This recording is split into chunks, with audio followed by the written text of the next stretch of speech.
நம்ம மூளை இதுக்காக சில சமயங்கள்ல இந்த மாதிரி பச்சை கலர்ல மாறிடுது. அண்ட் உங்களோட கைகள்ல இருக்கிற ரேகை உங்களை பத்தி என்னதெல்லாம் சொல்லுதுங்கிறது உங்களுக்கு தெரியுமா? ஸ்கூல்கள்ல எல்லாம் 95% டீச்சர்கள் பண்ற விஷயத்தை கேட்டீங்கன்னா ரொம்பவே ஆச்சரியமாகிருவீங்க. அண்ட் இந்த ஊர்ல அப்படி என்ன நடந்தது? மக்கள் புலிகளை காடுகள்ல வளர்க்கறத விட வீடுகள்ல வளர்க்கறாங்க. அது மட்டும் இல்லாம உங்களோட மூடுகளுக்கு ஏத்தாப்புல பாடல்களை எப்படி வித்தியாசமா சூஸ் பண்ணி கேட்கறது. இதே போலவே இன்ட்ரெஸ்டிங் அண்ட் அமேசிங்கான விஷயங்களை தெரிஞ்சுக்கிறதுக்கு வீடியோ லைக் பண்ணி ஸ்கிப் பண்ணாம கடைசி வரைக்கும் பாருங்க. நம்பர் 1, நம்ம எல்லாரோட மூளையில இருக்கிற நியூரான்ஸ் இன்ஃபர்மேஷன்ஸ் ட்ரான்ஸ்ஃபர் பண்ணும்போது அது இந்த மாதிரி வெள்ளை கலர் லைட் போல மினுங்குமா. ஆனா வெள்ளை கலர்ல மினுங்குற இந்த நியூரான் சில சமயங்கள்ல இந்த மாதிரி கிரீன் லைட்டை எமிட் பண்ணுன்னு சொல்றாங்க. அண்ட் அதுக்கான ஆக்சுவல் காரணம் என்னங்கறத வாங்க பார்க்கலாம். நம்ம மூளையில இருக்கிற நியூரான்ஸ்ல ஏதாவது புது இன்ஃபர்மேஷன் ஸ்பைஸ் இருந்துச்சுன்னா, அதாவது உங்களுக்கு தெரியாத ஒரு புது லாங்குவேஜை நீங்க கத்துக்கும் போது, உங்களுக்கு தெரியாத ஒரு புது ஸ்கில்ஸை நீங்க கத்துக்கும் போது, அந்த சமயத்துல தான் உங்க மூளையில இருக்கிற நியூரான்ஸ் இந்த மாதிரியான கிரீன் கலர் லைட்டை எமிட் பண்ணுமா.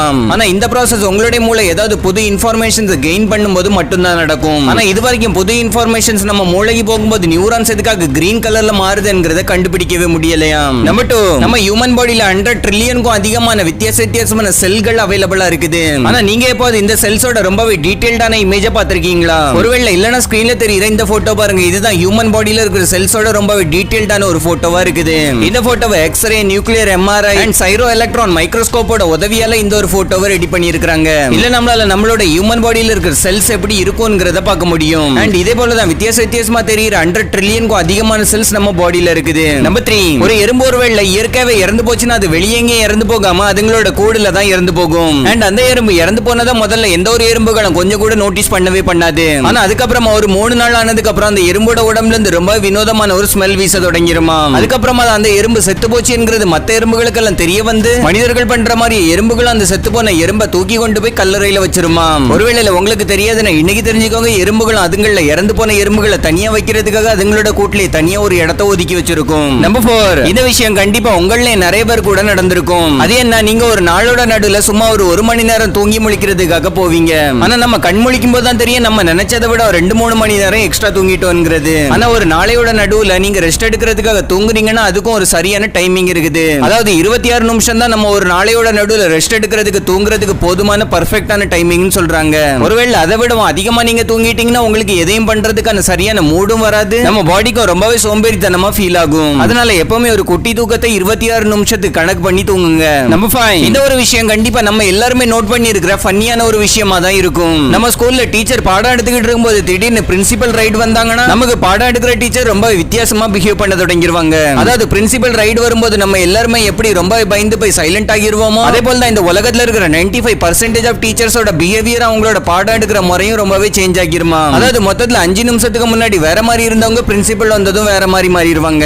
அண்ட் இந்த வீடியோ பார்க்கிறதுக்கு உங்களுக்கு இன்ட்ரெஸ்டிங்கா இருக்குன்னா சிரமத்தை பார்க்காம அந்த லைக் அண்ட் சப்ஸ்கிரைப் பட்டனை கிளிக் பண்றதுக்கு மறந்துடாதீங்க. நம்பர் 6, யுஎஸோட ஆர்மிக்கு அப்புறம் வெடி மருந்து வாங்குறதுல 2வது இடத்துல இருக்கிறது டிஸ்னிலாண்ட் தான். அதாவது இந்த உலகத்துல டிஸ்னிலாண்ட் தான் வெடி மருந்து வாங்குறதுல 2வது இடத்துல இருக்குது. அப்ப யுஎஸ் ஆர்மிக்கு ஈக்குவலான வெடி மருந்துகளை டிஸ்னிலாண்ட் யூஸ் பண்றாங்கன்னு கூட சொல்லலாம். இப்போ இவ்வளவு வெடி மருந்துகளை வாங்கி அவங்க என்ன பண்ணுவாங்க என்கிற ஒரு கேள்வி வரும். ஆக்சுவலா திருவிழா நாளே வெடி வெடிக்கிறது ஒரு காமனான ஒரு விஷயமா தான் இருக்குது. அதே போல தான் சின்ன பிள்ளைங்க விளையாடுறதுக்கு போகிற தீம் பார்க்கான டிஸ்னிலாண்ட்லயும் நல்ல சீசன் நாட்கள்ல நல்ல கூட்டம் வர்ற சமயத்துல ஒவ்வொரு நாள் நைட்டும் டிஸ்னிலாண்டோட வானமே கலர்ஃபுல் ஆகுறது அளவு கலர்ஃபுல்லா வெடி வெடிப்பாங்களாம். நம்பர் 7, ஒரு பொண்ணு ஆக்சுவலா ஏஐயோட கல்யாணம் பண்ணிட்டுன்னு சொன்னா உங்களால நம்ப முடியுதா? இந்த போட்டோ பாருங்க. இந்த போட்டோல இருக்கிற பொண்ணு ஆக்சுவலா உண்மையான பொண்ணு தான். ஆனா இந்த போட்டோல இருக்கிற இந்த ஒரு பையன் ஒரு கம்ப்யூட்டர் ஏஐ. அதாவது அந்த பையன் முழுக்க ஒரு ஏஐ பாட், ஆர்டிபிஷியல் இன்டெலிஜென்ஸ் ப்ரோக்ராம் மூலமா தான் ரன் ஆகுவான். அண்ட் இந்த பொண்ணால அந்த பையனை ரியலா கூட மீட் பண்ண முடியாது, வெறும் வெர்ச்சுவலி மட்டும் தான் மீட் பண்ண முடியும். அதாவது வெறும் போட்டோஸ் அண்ட் வீடியோஸ்ல மட்டும் தான் அந்த பையனை மீட் பண்ண முடியும். ஆனாலும் இந்த பொண்ணு இந்த ஏஐ பையனோட கல்யாணம் பண்ணிக்கிச்சு.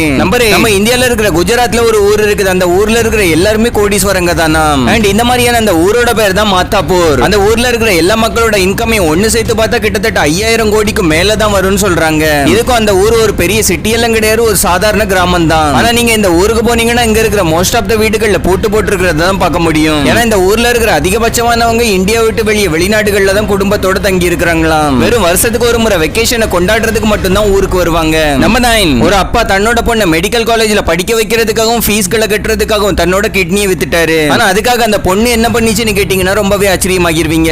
ஆக்சுவலா அந்த பொண்ணுக்கு லவ் ஃபெயிலியர் ஆகிட்டனால சூசைட் பண்ணி இறந்து போயிடுச்சாம். லிட்டரலி வாழ்க்கையில பாய் ஃப்ரெண்ட் கேர்ள் ஃப்ரெண்ட் வந்துகிட்டு போய்கிட்டு தான் இருப்பாங்க. ஆனா தான் பொண்ணு மேல எவ்வளவு நம்பிக்கை வச்சிருந்த இந்த மாதிரியான அப்பாவோட நிலைமை என்ன ஆகும்? நம்பர் 10, யுஎஸ்ல இருக்கிற டெக்சாஸ்ல மக்கள் எந்த அளவுக்கு பிரைவேட்லி புலிகளை வளர்த்துக்கிட்டு இருக்காங்களோ அந்த அளவுக்கு புலிகள் அங்குள்ள காடுகள்ல கூட கிடையவே கிடையாதாம். அதாவது இந்த இடத்துல மக்கள் புலிகளை காடுகள் காடுகள்ல வைக்கிறத விடவும் அவங்களோட வீடுகள்ல தான் அதிகமா வச்சிருக்காங்க. அந்த அளவுக்கு அங்க உள்ள மக்களுக்கு புலிகளை வளர்க்கறதுக்கான ஆர்வம் அதிகமா இருக்குது போல. நம்பர் 11 ஒரு சைக்காலஜிக்கல் ஃபேக்டா என்ன சொல்றாங்கன்னா, நீங்க ஒரு மீட்டிங்ல ஒரு இம்பார்ட்டன்டான ஒரு டீலை முடிக்கிறதுக்காக போறீங்கன்னா அந்த மீட்டிங்ல நீங்க இருக்க போகிற டேபிள்கள்ல சென்டரான ஒரு இடத்தை பிடிச்சு நீங்க இருக்கணுமா. அண்ட் நீங்க முதல்ல கொடுக்குற ஹேண்ட்ஷேக்கும் ரொம்ப பெர்ஃபெக்ட்டாவும் அட்ராக்டிவாவும் இருக்கணும். ஏன்னா எந்த ஒரு விஷயத்தையும் ஒருத்தங்கிட்ட பேசி முடிக்கிறதுக்கு முதல்ல ஃபர்ஸ்ட் இம்ப்ரெஷன் தான் ஒரு பெஸ்ட் இம்ப்ரெஷனா இருக்குது. நம்பர் 12 சில சமயம் நம்மளோட மொபைல்ல போட்டு வச்சிருக்கிற அதே பிளேலிஸ்ட் சாங்க கேட்டு கேட்டு ரொம்ப போர் ஆகிருவோம். ஆனா உங்களோட மூடுக்கு ஏத்தாப்புல நீங்க இப்ப எந்த சாங்க கேட்கணும்னு சொல்லி உங்களுக்கு தெரியலன்னா கூகுள்ல musiccovery.com என்கிற ஒரு வெப்சைட் ட்ரை பண்ணி பாருங்க.